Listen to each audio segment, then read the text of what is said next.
coucou les filles, j'espère que vous allez bien. Ça fait très longtemps que je n'ai pas filmé, Dieu seul sait. Et c'est vrai que j'ai pas du tout été régulière, que en fait tout simplement j'ai pas été motivée, j'avais pas envie de filmer. Je sais pas, j'ai pas été motivée, j'avais pas d'inspiration. Ça arrive, hein, j'ai envie de te dire. Me revoilà et j'espère que je vais continuer et que ça va fonctionner, qu'on va continuer à être de plus en plus et voilà, tout simplement. Donc comme tu l'as vu dans le titre, aujourd'hui je souhaite parler du hijab. Pourquoi le hijab? Tout simplement parce que je le porte, tu vois bien, et que c'est quelque chose qui me tient énormément à cœur parce que on est la plupart du temps au centre de l'attention, hein, même si c'est un peu le contraire qu'on veut. On nous donne quand même de l'attention, donc j'ai envie de te dire, si on veut nous donner de l'attention, moi je vais répondre. Non, plus sérieusement, je vais te donner 5 points positifs qu'a le hijab et 5 points négatifs que j'ai pu avoir suite à mon cheminement avec le voile. Attention, je ne dis pas que le voile est négatif, loin de là, pour moi il n'a rien de négatif le hijab, il ne m'a apporté que du bonheur, alhamdoulilah, mais c'est vrai que j'ai pu avoir quelques obstacles avec mon voile et j'aimerais le partager avec vous. Alors, déjà pour commencer, installe-toi, on va parler, on va discuter. Je vais te raconter un peu ma life. Je la raconte tout le temps ma life, mais là je vais la raconter devant un téléphone. C'est très spécial parce que je peux pas, j'ai pas un interlocuteur qui va répondre en fait à ce que je dis. Donc voilà, donc ça fait très bizarre parce qu'en fait j'arrête pas de me regarder dans l'écran. Il faut que je regarde là, hein, mais c'est très dur. En plus j'ai la lumière qui est dans les yeux, donc ça fait très mal aussi. Alors on va commencer là, comme ça on ira plus vite. J'ai très soif d'ailleurs. En fait parler ça... Ah oui, et j'espère aussi que vous allez toutes et tous bien, Inch'Allah, parce que comme vous le savez, je pense que tout le monde le sait, c'est mis ainsi que si tu le sais pas, il y a une épidémie ou une pandémie. Très bonne question. Mohim, il y a quelque chose, donc le coronavirus, donc j'espère que ta famille est en sécurité et que toi aussi, et si quelqu'un en est atteint dans ta famille, Inch'Allah khair et qu'Allah le rétablisse vite. Alors le premier point positif que j'ai eu en portant mon hijab, j'ai envie de te dire que en fait ça m'a permis de m'épanouir en tant que femme libre. Tout simplement en fait, parce qu'on pourrait croire que c'est le contraire, mais pas du tout. Moi ça m'a permis de me libérer, d'exprimer ma façon de vivre, ma façon d'être. Donc je suis une femme musulmane et qui porte le voile et en gros je suis libre de le faire et tu n'as rien à dire parce que c'est mon choix. Même si pour certaines personnes ce n'est pas un choix de porter un voile, à mes yeux tu fais quand même le choix de le porter au bout d'un certain moment. Donc c'est mon choix au jour d'aujourd'hui d'avoir porté le voile et c'est une sorte d'expression de liberté comme n'importe laquelle, comme par exemple dire qu'on n'est pas d'accord avec une certaine, je sais pas moi, qu'on n'est pas d'accord avec l'avis de quelqu'un par exemple.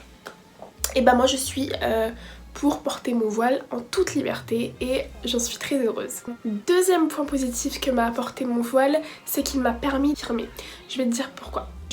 Quand je ne portais pas le voile, c'était un peu plus compliqué pour moi de montrer que je suis là, même si en réalité on me voyait puisque j'étais une femme, enfin comme au jour d'aujourd'hui j'étais exactement la même, sauf que je ne portais pas un voile, que j'avais des tenues beaucoup plus sexy que par exemple celle d'aujourd'hui, on me voyait plus.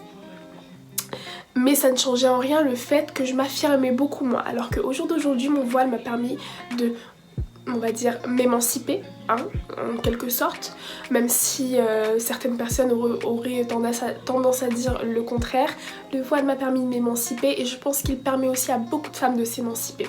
Si tu sais pas ce que ça veut dire, je t'invite à regarder sur Google, c'est une très bonne définition à savoir. Troisième point positif sur mon hijab, il m'a permis de me rapprocher de mon Seigneur. Même si pour certaines personnes c'est pas un voile comme il faudrait le porter, hein, je ne dirai jamais le contraire, mais encore une fois ma chaîne n'est pas là pour faire un débat politique ou un débat religieux.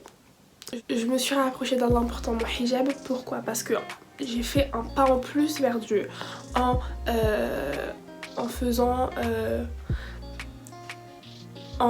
comment dire sans me tromper de mots, parce que c'est super compliqué, il faut faire attention à tous les mots que tu dis, parce que si je dis un mauvais mot, vous allez dire ah oui mais merde, mais elle est fausse ce qu'elle dit, c'est pas bien de dire ça, donc je fais attention. Je me suis rapprochée de Dieu tout simplement en mettant mon voile. Pourquoi? Parce que ça m'a permis de créer un lien encore plus proche, que j'avais déjà une connexion qui s'est encore plus intensifiée parce que j'ai obéi à un ordre qu'il m'a prescrit et qu'il a prescrit à toutes les femmes de la terre. À toutes les femmes de la terre. Donc c'est pour ça que ça m'a permis, c'est comme par exemple quand tu vas faire un acte d'adoration pour Allah, et ça va te permettre de te rapprocher de lui. Et bien moi cet acte d'adoration que j'ai fait, il m'a permis de me rapprocher encore plus d'Allah. Pourquoi? Parce que tous les jours quand je me regarde dans la glace, avant de sortir et que je mets mon voile, je sais pourquoi je le mets, tout simplement. Quatrième point positif qu'a le hijab bénéfique envers moi, on va dire, il me permet de m'épanouir au quotidien. C'est vrai, ce petit bout de tissu a un grand effet bénéfique. Comme je te l'ai dit, il me rapproche d'Allah. Et quand je me sens beaucoup plus proche d'Allah, je me sens beaucoup mieux dans mes baskets. Cinquième et dernier point positif pour cette session que le voile m'apporte, tout simplement, il m'empêche de faire certains péchés, notamment aller en boîte de nuit ou quelques péchés qui, sans mon voile, auraient été beaucoup plus faciles d'accès pour moi, j'ai envie de dire. C'est super compliqué à comprendre, mais je pense que quand tu es voilée, tu as certaines choses, tu vas dire stop, tu vois, je vais éviter quand même parce que je sais pas, c'est un sujet super sensible en fait, parce que il y a des choses que tu peux dire, des choses que tu peux pas dire parce que tu as peur de froisser certaines personnes ou d'être mal comprise. Ce que je veux dire par là, c'est que grâce à mon hijab, alhamdoulilah, il y a des choses que je pouvais pas me permettre de faire. Par exemple, je sais pas moi, aller dans des endroits où il y a de la mixité, je vais éviter d'y aller parce que mon hijab a pour but de me protéger entre guillemets, donc de me donner un minimum de pudeur. Donc avec ma pudeur et grâce à ma pudeur, ça va m'éviter, en fait grâce à cette pudeur que j'ai acquise, je sais plus, je vais automatiquement, c'est un automatisme, hein, tu vas automatiquement dire ouais ok, donc les endroits où il y a beaucoup trop de mixité, c'est pas pour moi, je vais éviter. Donc c'est quelque chose de bénéfique aussi à la fois. Bien sûr, je suis pas du tout en train de blâmer cette fille par exemple qui va en boîte de nuit qui porte le voile, ou qui va dans une chicha qui porte le voile. Je la blâme pas du tout. C'est juste que si le hijab peut me permettre en plus de pas d'accumuler certains péchés, tant mieux pour moi. Si ça fonctionne pour moi, tant mieux pour moi. Je sais que certaines personnes ça ne leur fait pas barrière, mais moi ça me crée cette barrière et j'en suis heureuse. Mais ça veut pas dire que c'est parce que cette fille là elle est partie en boîte de nuit que c'est pas une fille pieuse ou qu'elle fait pas ses prières. On sait pas, Allah wa alam, personne ne sait ce qu'il y a dans son cœur. Allah seul sait. Subhanallah, c'est la seule chose à savoir en fait. Donc ça sert à rien d'aller vers l'humiliation, parce que j'en ai vu beaucoup sur des comptes Instagram, des gens qui humilient ces femmes là parce qu'elles portent un voile, elles vont dans des boîtes de nuit. Encore une fois on s'égare, je m'égare toujours Soukaina, pourquoi je m'égare? Parce que ces femmes là elles vont dans des boîtes de nuit, on les humilie, on se moque d'elles et on dit directement, on les pointe du doigt tout simplement. Pourquoi? Parce qu'elles ont un voile sur la tête et parce qu'on va directement leur dire toi t'es musulmane et tu fais ça, haram alik, c'est pas bien. Mais j'ai envie de dire, c'est autant haram alik que haram aliya. Ça veut dire que ces filles-là, les filles qui portent pas le... Ça veut dire que pour vous, les filles qui ne portent pas de voile, elles ont plus de droits qu'une fille qui porte le voile. Je sais pas si tu vois ce que je veux dire, mais je pense pas qu'aux yeux d'Allah, il y ait une grande différence. Hein. Tu restes une femme comme une autre. Tu n'as pas autant de droit d'y aller que moi ou qu'un homme, tu vois. C'est pareil, on est égaux dans ce point-là, ok? Même si je suis pas en train de dire que j'ai envie d'aller en boîte de nuit, ça m'intéresse pas du tout, c'est pas mon délire. Maintenant on passe au point négatif. Donc quand je dis négatif, encore une fois, c'est pas les points négatifs du voile, ça va être les obstacles que j'ai encourus au fil des années, c'est plutôt ça que je veux dire. Ok. Le premier point négatif que j'ai eu, on va dire, c'est l'école, tout simplement. C'est l'école et je pense que ça a été un calvaire pour la plupart des femmes voilées, des filles voilées. C'est malheureux mais bon. Pourquoi l'école? Tout simplement parce que tous les matins quand j'allais au lycée, pour moi c'était horrible de retirer mon voile à l'entrée du lycée. Je le vivais comme une humiliation, hein. C'est comme si on me disait écoute toi avant de rentrer faut que tu montes tes seins avant de passer le portail. C'est des mots crus que je dis, des mots durs, mais c'est la vérité. Donc voilà. Donc ouais, c'était très dur tous les jours parce qu'en fait tu te mets à nu quoi en fait. On te demande de dénuder la tête. Pourquoi? Moi mon avis personnel sur ça, c'est que la France se cache derrière cette laïcité pour cacher leur islamophobie. Il faut dire les mots. La France a peur de l'islam, ils ont peur de cette religion, il faut le dire. Donc ils passent par des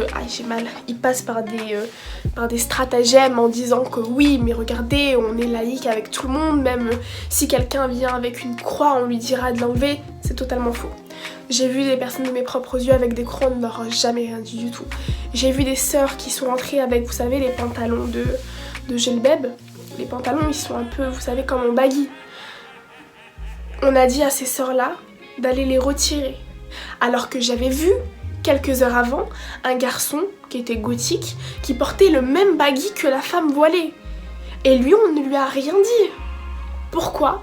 Parce que apparemment pour eux, en fait pour eux, enfin les établissements scolaires et la loi française a le monopole de pouvoir juger si ça c'est un pantalon islamique ou ça ne l'est pas. À mes yeux c'est qu'un bout de tissu tout simplement, juste on a un taux de pudeur, ça dépend des gens quoi, soit ta pudeur elle est là, soit t'en as pas, c'est comme tu veux, tu fais ce que tu veux en réalité.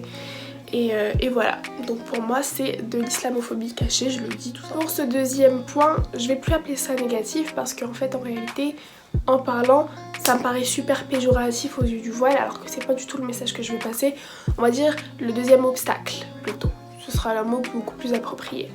Donc le deuxième obstacle que j'ai subi on va dire, parce qu'on le subit en réalité, ce sont les examens.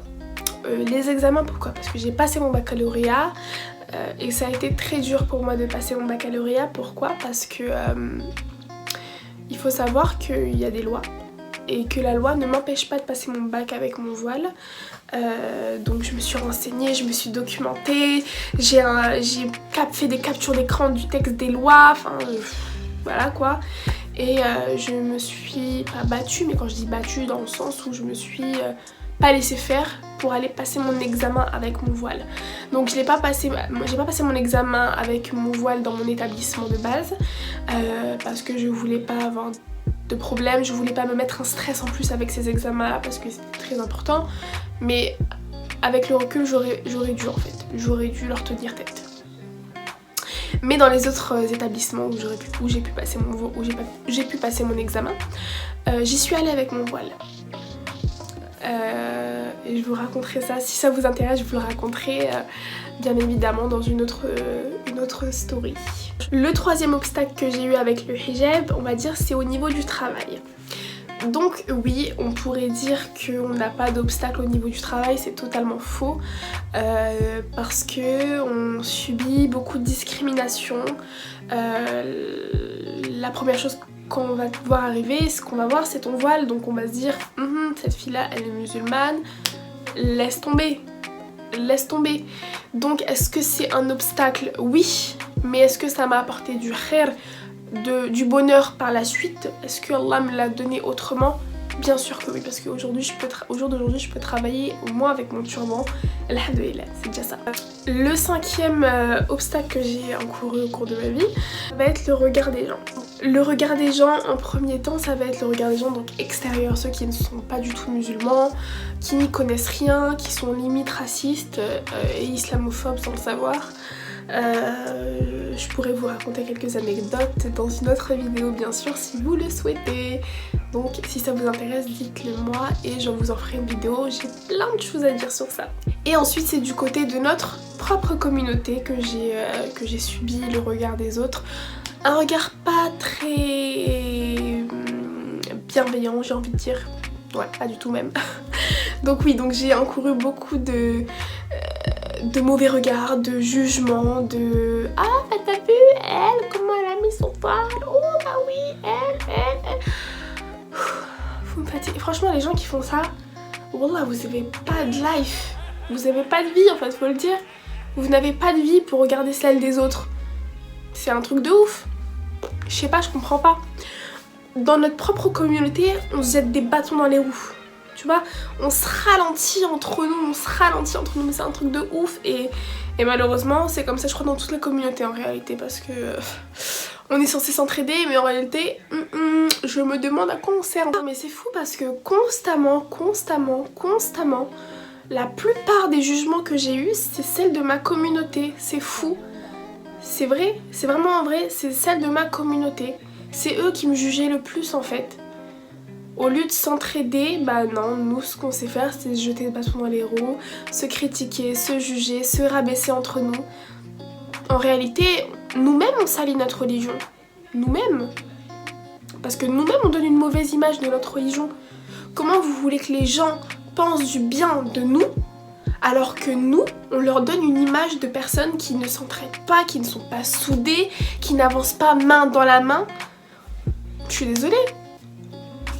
Bah, c'est la réalité et c'est vrai, même si les gens auront tendance à dire c'est pas vrai, on est solidaires, nanani nanana, c'est faux et je l'ai vécu donc c'est faux et beaucoup de femmes le vivent au jour d'aujourd'hui donc c'est pas vrai, c'est faux. Et encore une fois, si vous voulez que je vous raconte plein de péripéties sur ça, j'en ai plein. Donc voilà les filles, c'est terminé. Donc encore une fois, ces points dits négatifs, donc ces obstacles que j'ai eus, ils n'ont fait que de me renforcer dans ma vie et que me convaincre encore plus que mon voile je l'aime et que je ne le retirerai jamais, Inch'Allah.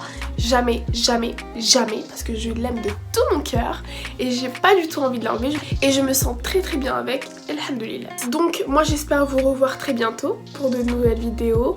Si vous avez envie de me dire des idées de vidéos, vous n'hésitez pas à me le dire, donc soit sur mon Instagram ou mon Snapchat que je vais vous afficher sur l'écran bien sûr. Donc encore une fois, n'oubliez pas de venir me suivre sur les réseaux sociaux parce que c'est là où je suis le plus active, donc Snapchat et Instagram, mais je poste beaucoup de tutos sur Snap aussi, donc n'oublie pas de me suivre. Je te souhaite une très bonne journée ou une très bonne soirée si tu regardes cette vidéo la nuit. Je te fais de très gros bisous et à très bientôt Inch'Allah. Bisous.